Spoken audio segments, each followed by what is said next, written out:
Wet એવું તો શું થાય, મારે સવારમાં પાકું પડ્યું. રાધે મિત્રો, સવારમાં એક કામ યાદ આવી ગયું એટલે ઉઠીને મોઢું ધોઈને હું આવી ગયો બહાર, પણ તમને લાગતું નહીં કે હું નાયા વગર આવ્યો છું. આ જો ફ્યુચરની ઓલિમ્પિક ટીમ, ખબર નહીં સવારમાં કયું ઓલિમ્પિક રમવા જાય છે. ગેટ ખોલીને તમારા ભાઈએ એન્ટ્રી તો કરી, પણ ત્યાં તો કાગડા ઉડતા હતા. ગાર્ડન એકદમ ગ્રીન અને ક્લીન લાગતું હતું.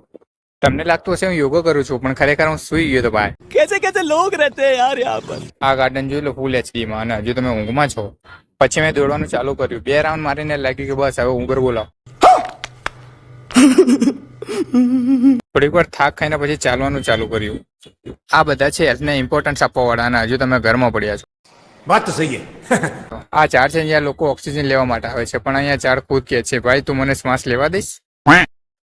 આ યોગા કરતા લોકોમાં અમુક જ સિરિયસ હશે, અને બાકીના મનમાં શું નાસ્તો કરવો એ જ વિચાર ચાલતો હશે.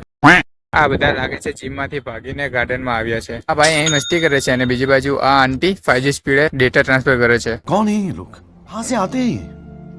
સવારમાં ગરમી એટલી હતી કે લાગ્યું કે પાણીમાં ડૂબકી મારી લઉં. ભાઈઓ અને બહેનો, આવી રીતે મારી મોર્નિંગની સફર થઈ પૂરી. આજે ગાર્ડન ગયા, એક્સરસાઇઝ કરી, પણ મનમાં તો એક જ વિચાર હતો,